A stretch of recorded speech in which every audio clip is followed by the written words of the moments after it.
Well, all right, you guys. This video is dedicated to, we'll see if her name is on this letter, but today I spent the day in Congress with several people, and two of them are here. And this hardworking, dedicated constituent visited this list of congressmen and women to deliver this letter. And I'm reading it tonight in hopes that perhaps a member of the House Finance Committee will hear this video, or just see the title of it and read this letter, which has been deposited at their offices. An understanding of the depth of this problem is hard to get with one letter or one review. But tomorrow, Gary Gensler, the chairman of the SEC, is going to be before you. And he is going to be glib, garrulous. He's going to deflect, move the ball, change the subject, talk about probably cryptocurrency as a risk to investors. The single biggest risk to investors in the United States is the fraud in every account caused by failure to deliver.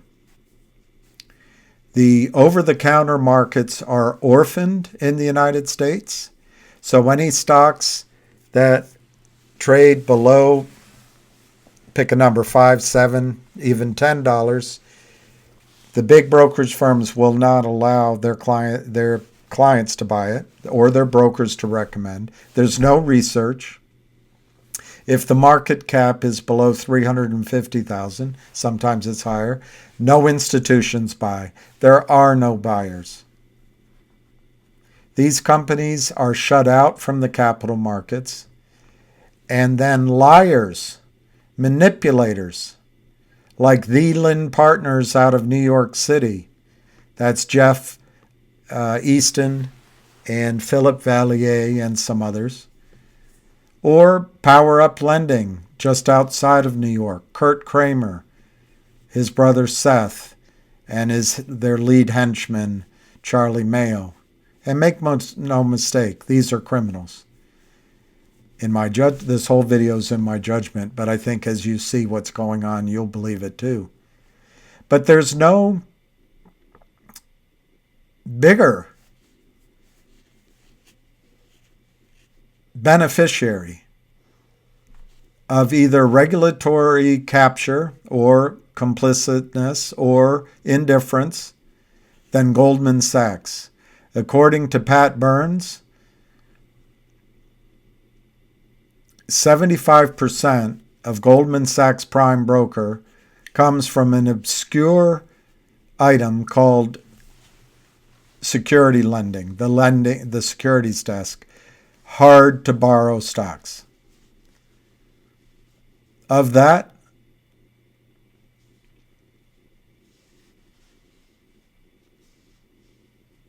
you can wonder, well, if they're hard to borrow, they're charging more money. Of that, you get into this gray area of rehypothecation. You get into an area of counterfeiting. You get into an area of creating in our marketplaces, securities markets, a fractional reserve custodialship, a fractional reserve security system. And guess what? Securities are not dollars. It brings up issues of corporate governance. It brings up issues of fairness. And most importantly, it allows criminals to, once they have locked companies into toxic notes, death spiral notes, any kind of note with a warrant, with tranches, what happens is they'll say, well, we're going to lend money to you. Well, we'll do it in tranches. Here's the first tranche. Here's 80,000. We're going to deduct. Here's 72, and here's a deduct for expenses. Here's 68,000.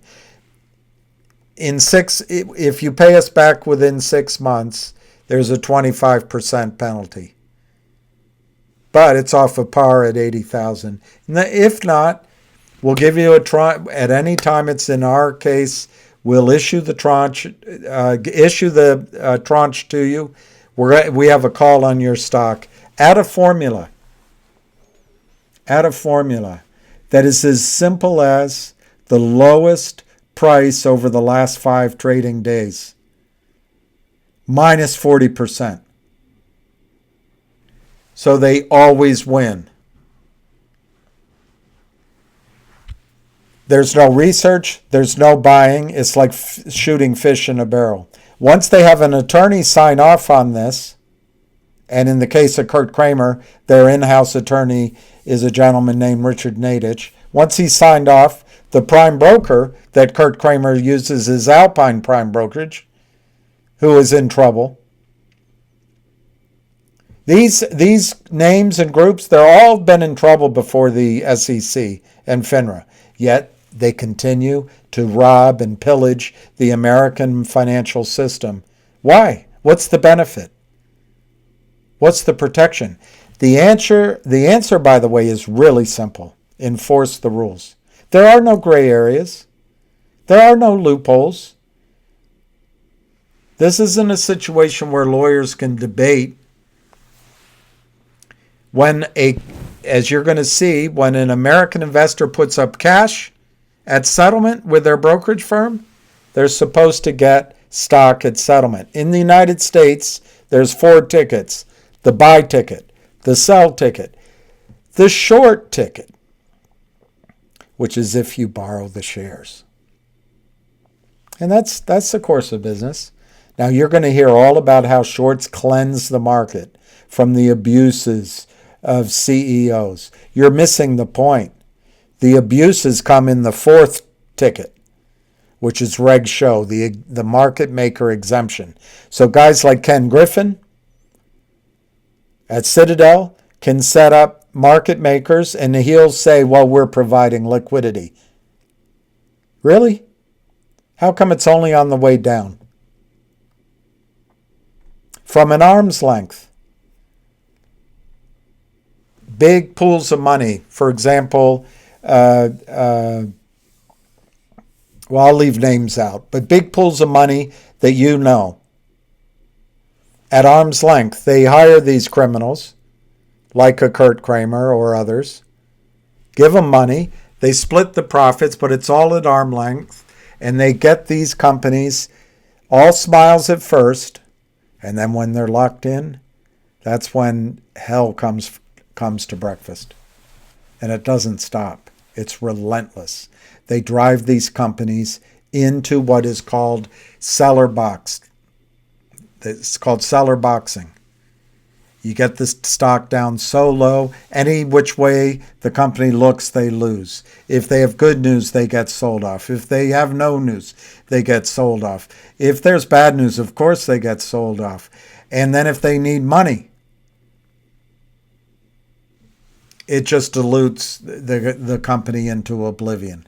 And American companies are being destroyed. Patents and technologies are being bought out of bankruptcy. Maybe they end up offshore. Jobs are lost. The American dream is lost. And Maxine Waters, it's a civil rights issue. These are securities laws. These are violations. These are felonies. Bill Clinton signed into law Joe Biden's crime bill that he wrote. three strikes you're out, which, in my judgment, destroyed, as a Democrat, in my judgment, did great and grievous harm to many families, men and families whose skin is darker than mine, who couldn't afford an attorney. Well, Maxine, what Kurt Kramer does to company after company after company in Virginia, in New York, usury, and so they came back down to Virginia. He commits one strike, two strike, three strikes you're out, just as he's sitting down in his chair to start his day. These are securities frauds on a scale you can't even begin to imagine. And why do they get away with it? They do hundreds, thousands a day. Why? Because the regulatory environment is effete. It's flaccid. It's milquetoast. And one could argue, when the current chairman of the SEC comes from Goldman Sachs and worked on the campaign of the president who codified the idea that the markets could police themselves. The fox could guard the hen house. I was up on the Hill all day, and I'm tired, so I apologize for that. But this idea has been proven wrong. FINRA and the SEC are ineffective. This is not a victimless crime. This is a crime that affects your constituents throughout the country. Jobs, the vibrancy of the United States of America. For those of you looking into national security, look at the hypersonic missiles that the Soviet Union has created. It's technology. It's a material that allows the missiles to fly 5 times the speed of sound without being destroyed. And maybe it's more than that. I don't remember. But they can survive the pressure and the heat. There's a company up in Canada. I know it's not the United States, but the investors are here. It's not MMTLP, but it's the company they merged into, Meta Materials. It's being destroyed by the fourth exemption, which is the market maker exemption, Reg Show. That exemption says you can have a little bit more time if the dog ate your homework. But it's a day. Then it's maybe another day, and maybe in extreme cases it's 35 days. But you've got to settle that trade. So congressmen and women, what is in America's accounts? IOUs. It's electronic. To get their certificates out of the accounts, out of electronic form, pretending to be fractional reserve banking, you pay a lot of money. You can't get back in without huge onerous costs to get back in. It takes months. So what Wall Street depends on is that in general, 90%, 95% of people don't need their physical certificate. Therefore, they can expand, in the case of MMTLP, the number of shares that are outstanding from roughly 165 million to numbers that are estimated to well surpass 1 billion shares.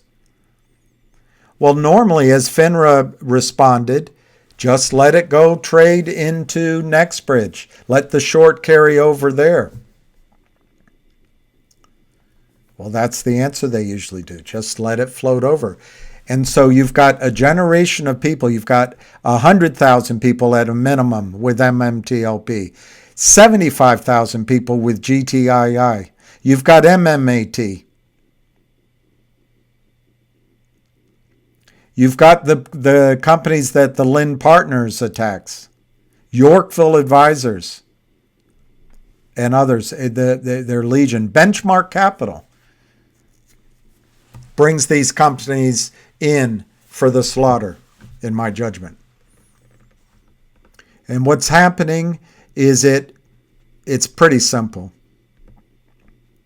If you start with an account that has $1 million in it, 1,000 shares of Exxon, I'm making it up. Well, Wall Street can charge a fee on that, and they can get commission on that, and that's it. Well, what if they systemically allow the so-called rehypothecation, selling stock that doesn't exist, using lawyers' letters to say, oh, we've got a financing that'll protect us on the upside, and then they just start selling fake stock. Well, you can expand that 1,000 shares into 10,000 or more. You increase your assets under management. You can increase the fees you can charge in assets under the management. You can charge for securities lending. You can charge on your margin accounts. And you do it without having to work. And that kind of leverage, that expansion, that upside down pyramid works with cheap money, but it's going to come back and surprise. It's in every stock in America, but when you look at the orphaned over-the-counter markets, company after company after company gets destroyed. And it's not right. There is no good that comes out of it. There is no good that comes out of it. So let me read you this letter. And if I've forgotten to say something, I just want to get to the letter. Important. Please read before 4:18 regarding hearing with Gary Gensler. To whom it may concern, and it's each of you.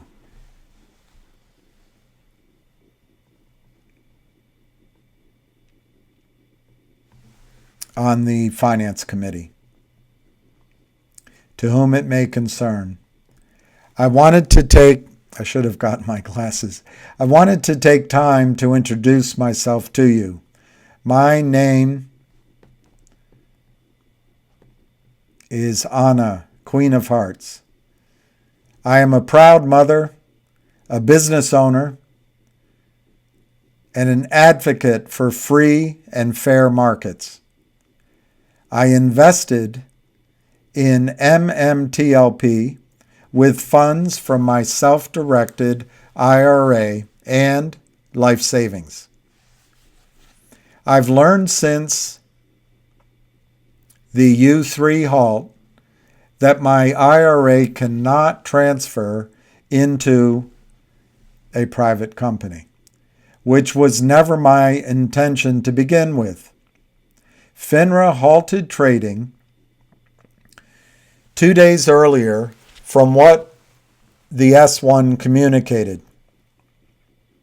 According to FINRA, 13.7 million shares of MMTLP traded on December 8th, of which 9.5 million shares were sold short.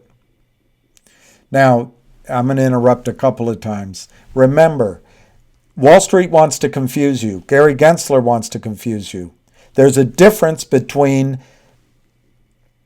shorting, where you have to locate shares and pay for that, borrow shares, and just counterfeiting shares out of thin air, failing to deliver. Remember, Goldman Sachs created the F3 button so that the high-speed machines, and what do you need them for anyway? The high-speed machines can accept orders without locating, fail to locate. So the shorting is really counterfeiting. The shorting is really phantom shares. The shorting, to be blunt, is really stealing.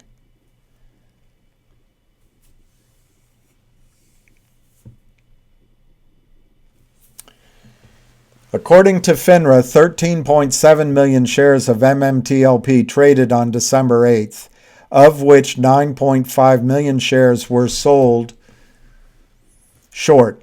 My plan, all along, with that of my elderly parents, was to sell on December 9th and 12th. That's the Friday and the Monday. We even purchased more shares on December 8th, the Thursday, because according to the S1, we had 2 days left to trade. FINRA halted trading without any warning to protect hedge funds or criminals. They don't have to be hedge funds. These can just be people that operate in the dark recesses of the market, set up LLCs, clear through shady prime brokers, and use market makers that don't have as much money as your average constituent. But they can sell out of thin air because they're market makers.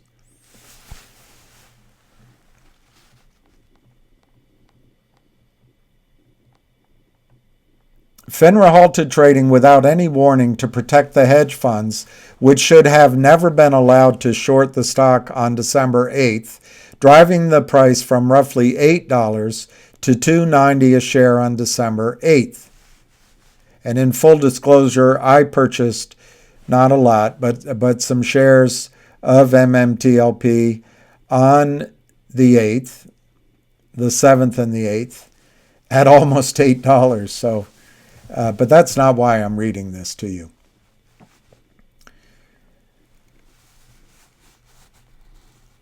But they drove the price from roughly $8 to $2.90 a share on December 8th. My parents invested in MMTLP on my advice, which in my opinion was a great investment at the time, had not the nefarious acts been allowed to take place between the market makers, brokers, short sellers, and regulators.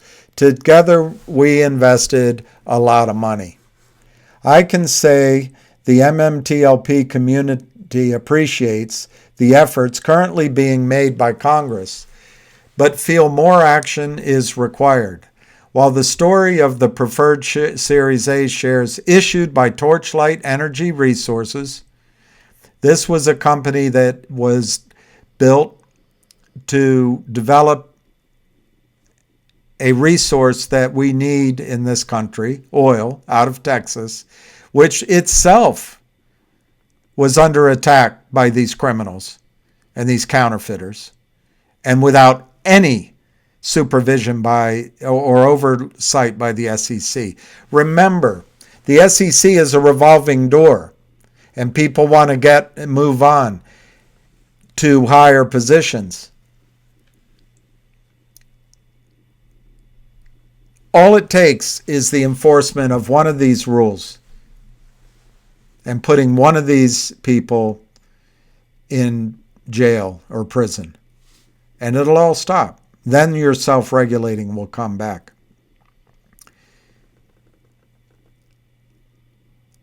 So that was Torchlight Energies.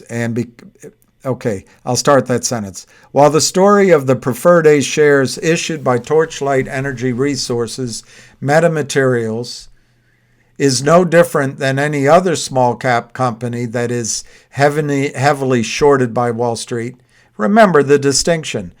This is a clever name to get you to get confused. There are legitimate shorts, and they're not always appropriate. But so it's heavily shorted and counterfeited and defrauded by Wall Street. Entire market caps of vital companies, vital technologies, entire market caps are purloined from the companies, the shareholders, and the marketplace for these greedy, rapacious criminals. And there's only one source that can oversee this. It's you.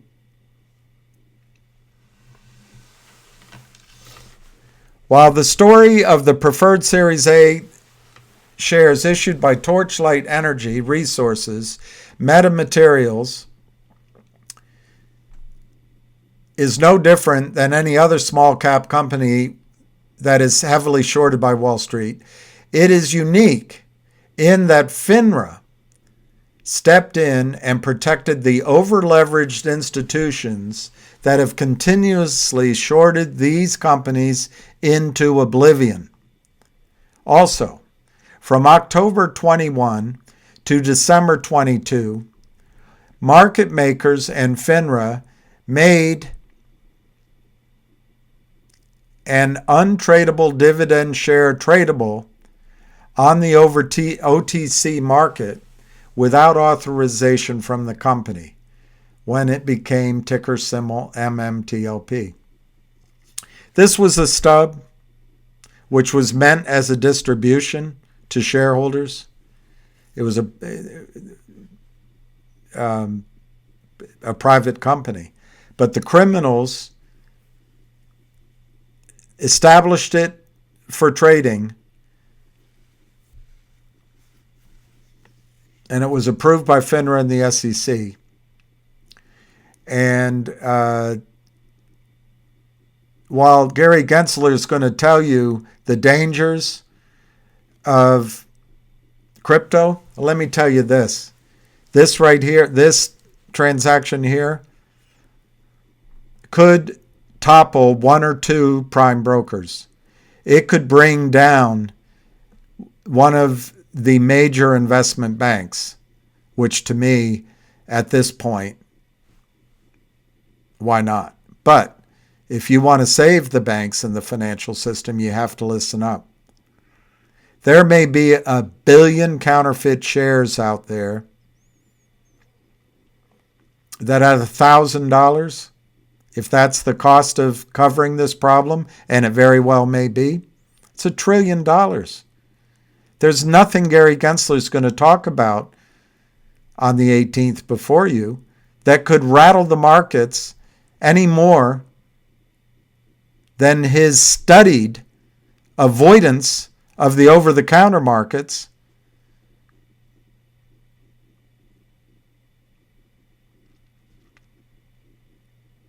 and his negligent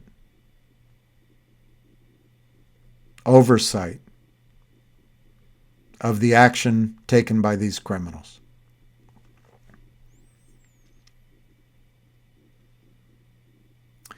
From October 2021 to December 8th, 2022, market makers and FINRA made an untradable dividend share tradable on the over-the-counter market without authorization from Torchlight or MMAT when it became ticker symbol MMTLP. The MMTLP situation is similar to that of what Dole Foods was, a private company. It had been public and it was taken private in almost a buy under. Dole Foods was a private company with more shares in existence than were issued by the company. So in that case, by the way, the shareholders took it to court, said, hey, we didn't get the right price. And when the judge ruled that you owe, as the buyer, you owe something like $3 or $4 more per share as a fair purchase price, once Dole was private, they found out there were all these millions of shares that did not exist. Wall Street just ate the extra dollar cost of the extra dividends, and went on with life. But here with MMTLP, they can't do that.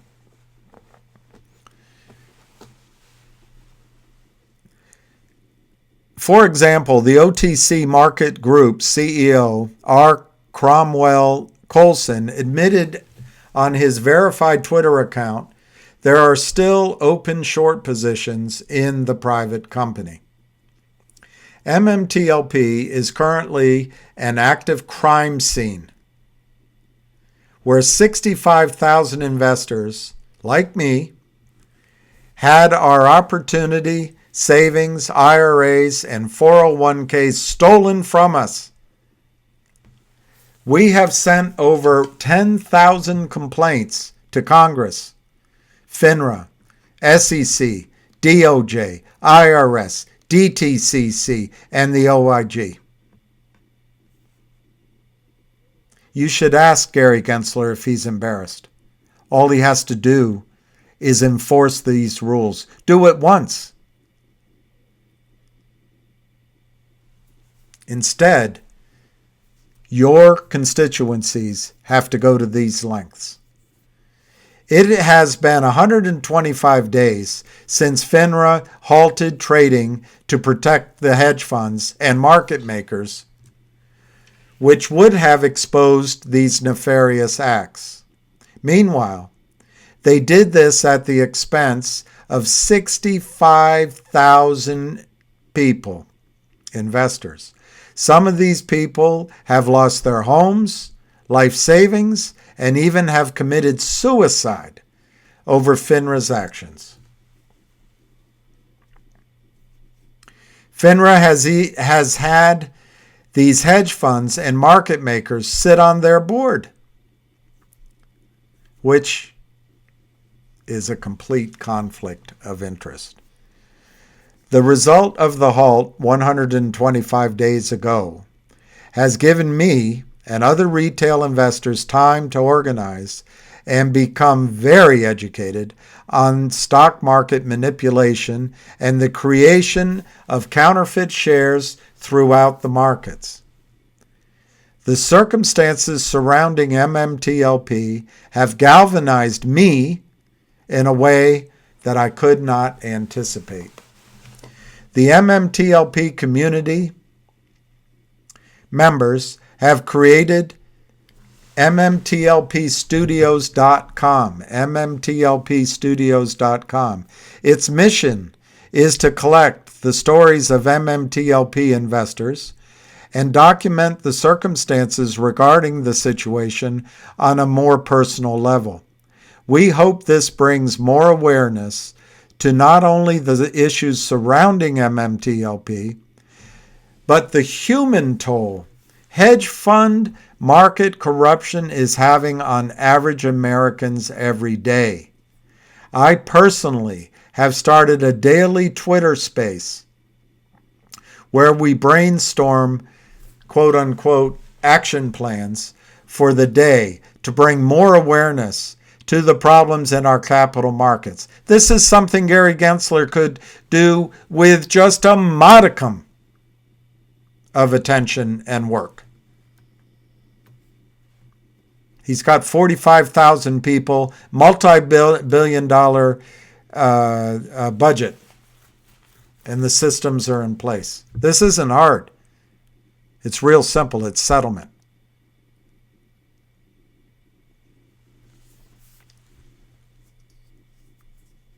And Maxine, when these two white boys out of New York, Seth and Kurt Kramer, come with their excuses, everything's okay. The lawyers, hey, we'll sign. We didn't do anything wrong. We'll sign a decent cease and desist. We'll release our warrants. But you know what happens? The companies are destroyed. Millions, if not tens of millions, of dollars are taken out without paying taxes. Do you think they'd be allowed to do this? This is as brazen as people breaking into the Duane Reade in New York. But they can't get away with that the way Kurt and Seth Kramer can. For some reason, the SEC slaps them on the wrist, signs cease and desist, doesn't enforce the securities laws that are in place. And there's no benefit. There is no gray area. If you sell something you do not own, you're stealing. You're committing a felony. It's a crime. If you lie to your prime broker, in this case, the prime broker is probably part of it. But if you lie essentially to the people buying those shares, and by the way, I'm not sure Kurt Kramer is in MMTLP. It's just another story, which I'll save out. MMTLP, there's so many of these people.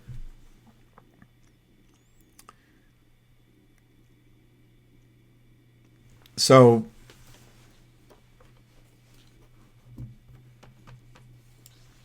do you think, Maxine, that disadvantaged people in this country could get away with this kind of theft? We're talking tens, hundreds of millions of dollars. And when they don't have a 1099, there's no closing transaction, there's no taxes raised. All the money goes offshore. Why? Why do we allow this to continue? What benefit does it provide to the United States of America? Red, blue, purple states. What is it? Who does it benefit? Tell you one, it benefits the big banks who process these trades and loan out the money and collect fees and interest. It benefits these large hedge funds who are no smarter than most people, but they need these advantages to get outsized returns so they can earn their 220.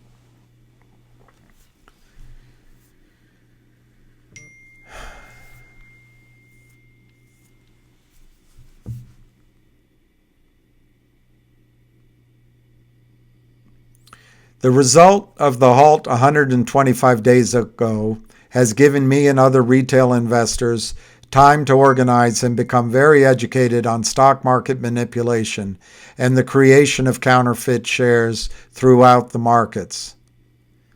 The circumstances surrounding MMTLP have galvanized me in a way that I did not anticipate. The MMTLP community members have created MMTLPstudios.com. Its mission is to collect the stories of MMTLP investors and document the circumstances regarding the situation on a more personal level. We hope this brings more awareness to not only the issues surrounding MMTLP, but the human toll criminals, hedge fund, market corruption is having on average Americans every day. I personally have started a daily Twitter space where we brainstorm action plans for the day to bring more awareness to the problems in our capital markets. Additionally, through fairmarketsnow.org, we send daily letters to Congress to educate you, on the impacts of this issue and have been seeking their help for 125 days. We are also currently drafting legislative ideas to present to members of Congress. It is my hope that Congress will force FINRA and the SEC to give the 65,000 investors of MMTLP our 2 days of trading back with strict oversight. And I'll say parenthetically, you better give this back without taking anything away.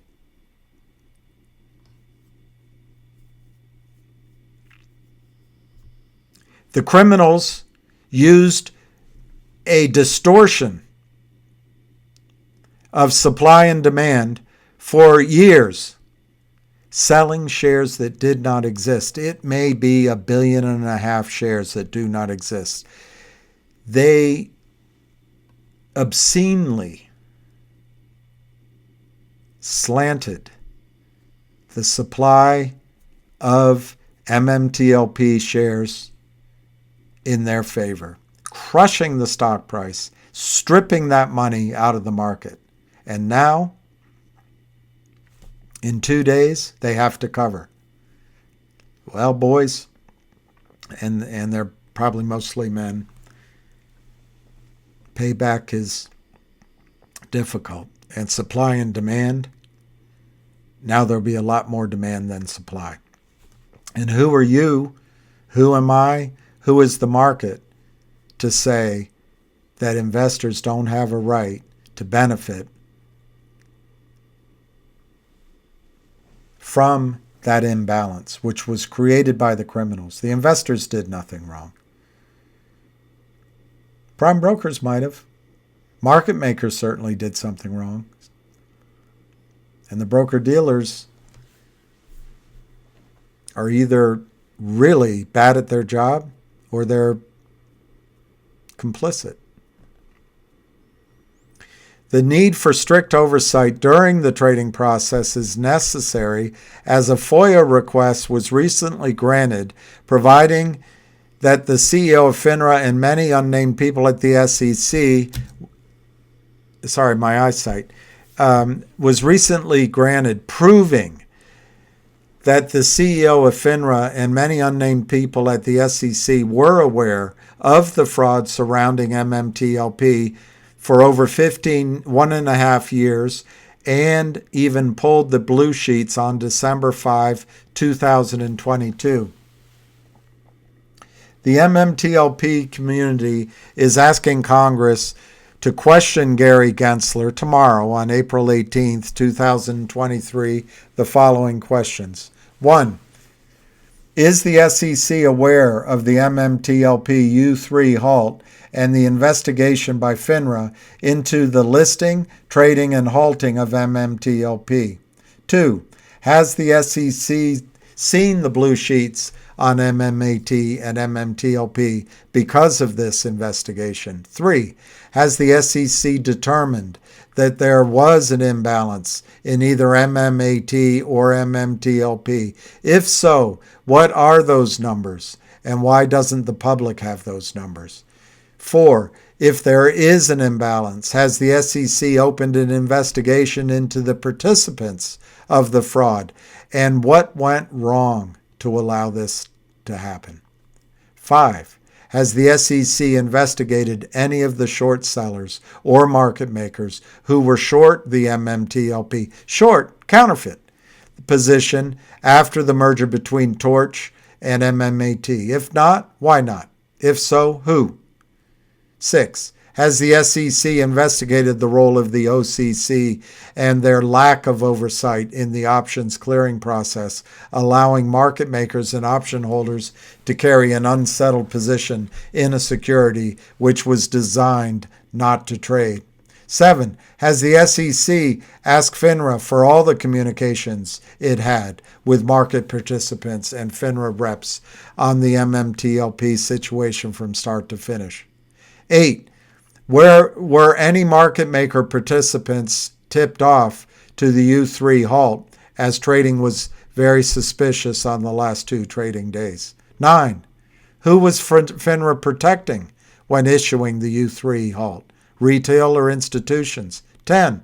When will a resolution be delivered to the 65,000 MMTLP investors, as it has been over 125 days? More than 1.5 years. 11. What rules are going to be changed and or modified to ensure that the market is transparent, legitimate, and principled? 12. Why has the SEC allowed its own rules on naked shorting, aka counterfeit shares, and market making to be abused and violated in a consistent manner? 13. Why does the SEC fire off billions of dollars in fines that don't get collected? In recent years, they've failed to collect nearly half of the fines it levied. Why should American taxpayers be responsible to grant the SEC more money when they're not doing their job? I'll quickly add that the SEC just fined Goldman Sachs, Gary Gensler's alma mater, $3 million. This is a company that makes tens of billions in profit every year for, quote, inadvertently leaving out a line of code in its transactions, which led to violations like this over a 3-year period, inadvertently. $3 million. You give money to these people and they can't even tax? Fine. Come on. That doesn't even pass the smell test. I'll also summarize those 13 questions for you. Ask Gary Gensler this.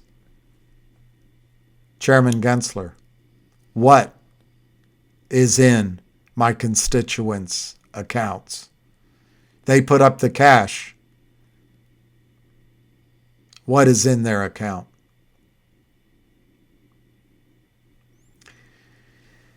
As I am sure you are aware, Forbes magazine first reported on naked short selling, aka counterfeit shares, in 1988. Since then, trillions of dollars have been stolen from Americans. She's absolutely correct about that. And very few taxes paid. I hope the IRS is listening. They steal from our IRAs, 401ks, pensions, and life savings. Most Americans are oblivious to what is happening in our capital markets. The creation of counterfeit shares prevents life-saving medical companies and better technology from ever seeing the light of day. For example, Virogen's Omnifuron was one of the most promising cancer drugs of our time. This life-saving drug never made it to the market because criminals, aka hedge funds, drove the company into the ground. These hedge funds are a mafia. They kill companies and they kill Americans. We are blue collar, white collar, Democrats and Republicans, but we are united in one thing: market reform that provides for more disclosure, transparency, and fairness to retail investors. One where the invisible hand allows the market to be reconciled when these hedge funds get caught with their hands in the cookie jar. Not government intervention to protect such destructive entities to our way of life, the American dream. Many documentaries like Gaming Wall Street and Wall Street Conspiracy Movie have shed light on the fraud in the markets and the collusion involved, showing how large financial institutions have been colluding for over 30 years to steal from the middle-class investors. Gentlewomen and gentlemen of Congress, you could lose 1 or 2 generations from investing in the American markets. How strong will our country be then? We're the laughingstock. A friend of mine just went to Saudi Arabia to discuss this issue, speaking at the highest levels. They informed him that they know all about the problems in the American markets. And they said, in my words, but the intent, that our markets are all fraud. Who does it benefit? Que bene. I'll tell you who. Prime brokers. Big hedge funds, but prime brokers, like the gentleman you'll have before you tomorrow morning, Goldman Sachs, his alma mater.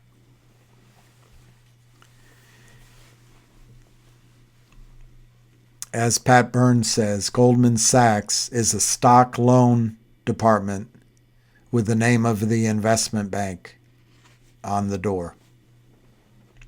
It's a real condemnation, not only of the state of our securities markets,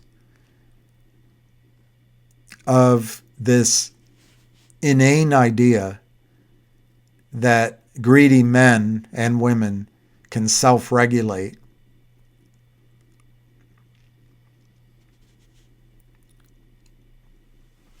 It's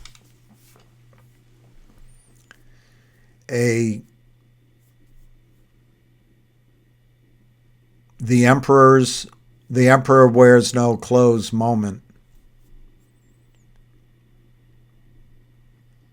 for FINRA, OTC markets, and the SEC. I hope we can count on you in Congress to recognize the threat and simply ask Gary Gensler to settle the trades.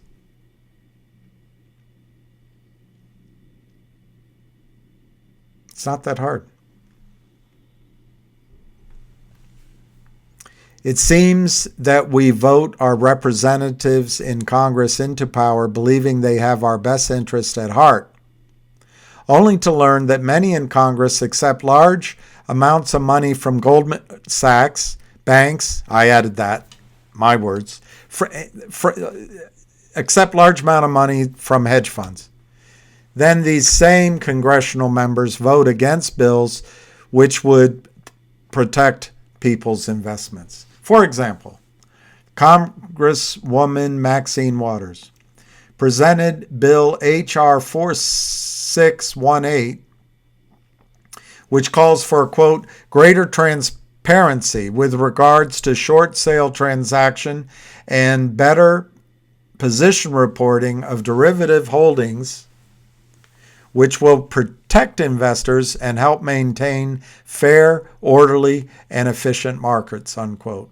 Many of the same congressional members who take money from the hedge funds voted against the bill in 2021. This is a conflict of interest, to say the least. I recently learned that the top 15 hedge fund CEOs made more money last year than all of the kindergarten teachers in America. That's over 120,000 teachers, all by selling stocks that they didn't own or plan on buying to deliver. That's fraud. And if you do nothing, you're at least informed that it's fraud before you do nothing. I hope and I have faith in you that you will correct this.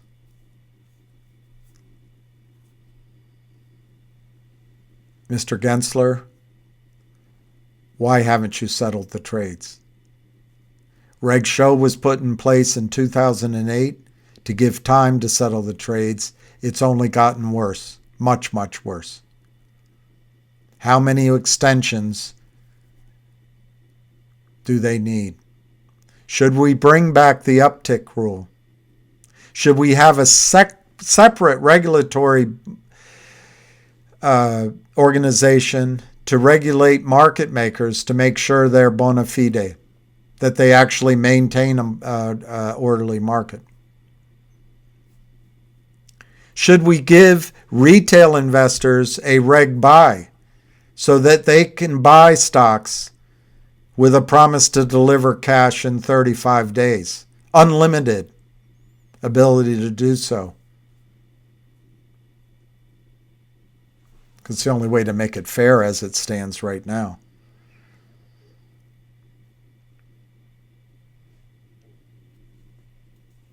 Should we require that if these so-called investment banks, capital formation companies, they're nothing like that. They just facilitate the job of the shorts. If they're going to provide financing in the over-the-counter markets and you're going to buy into these financings, that you can't short the stock. Simple. You can't be short the stock. Or do you just take away Reg Show? Just take away Reg Show. Congress needs to act quickly as more and more people in America and globally are becoming educated every day with technology like Share and Tell, which can prove that the dark pools and counterfeit shares are rampant on most of stocks throughout the United States market. CEOs are also forming alliances, allegiances like CEOblock.com to combat the counterfeit shares. In my humble opinion, and that of many other retail investors, if Congress doesn't act quickly, our markets will collapse. Heed this call. And our standing as the leading world power will be a distant memory. People nationally and globally will stop investing in this ridiculous Ponzi scheme known as the United States stock market and exchange. Also, because companies can't grow in America when they decide to go public, the American people are robbed of greater job opportunities, better technologies, and life-saving medicines.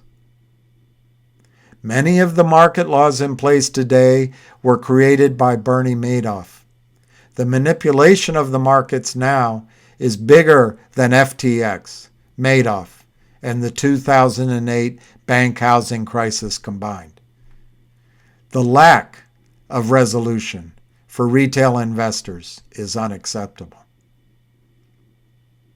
Many people in the MMTLP community need Congress to step in immediately, as people are more at risk each passing day of losing their homes because of FINRA's fraudulent acts.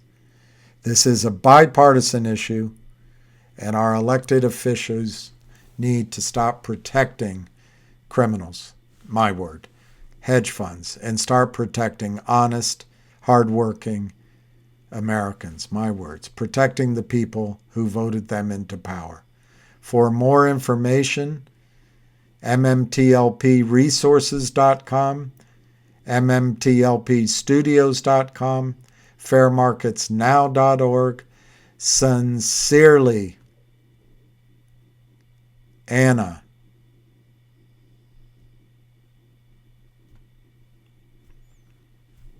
A dedicated person who walked the halls of Congress today and will be there in the audience tomorrow. She should be a hero. She has more vision, courage, commitment, and understanding of this, it seems, than many of you on the Finance Committee. The only explanation of Gary Gensler's inaction, Robert Cook's inaction, and the smiling faces at OTC markets is that the regulators have been captured. Or they're ignorant, which means they shouldn't be in their offices. Or they're just hoping to go along and get along so that they can get jobs when they come out of government. Revolving door.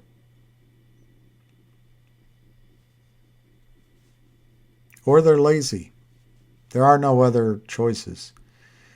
But the securities laws worked when I came up, and they can work again just by enforcement. It's time to put away the canard that the financial markets can self-regulate. It's time to put away the fiction that investment banks and commercial banks can operate as one with a Chinese wall between them. And I think it's probably time to put away the security blanket that these banks are too big to fail. And these men and women, so lionized by you, by the media, by movies, by the actions of the United States, the wealth, the outsized wealth that goes to them. I think it's time to realize they don't add anything to society. Very little. And maybe one or two of them should go to jail. So with that, I'm going to try to be there tomorrow morning. This isn't about me, but I'll be there to witness. I would commend your attention to Anna and the others who have worked so hard. So many work hard, dedicated day in and day out, night in and night out. But for now, we'll make Anna the face of the MMTLP investors who trusted you, trusted the SEC, trusted their broker-dealers, and have been sorely let down. As the CEO of one company told me when I was explaining it to him over dinner in New York, very successful guy, wealthy, great reputation. He said, they wouldn't let that happen. Well, I've never forgotten that he said that. They have let it happen. And now the they is you. And it's my fervent prayer on behalf, through me. Don't remember me. Remember all the tens of thousands of people that are participating in this campaign to bring your attention to the absolute rot in the United States securities market. It's time to fix it, and it starts with one step. Mr. Gensler, settle the trades. Thank you very much. Good night. I wish everyone peace.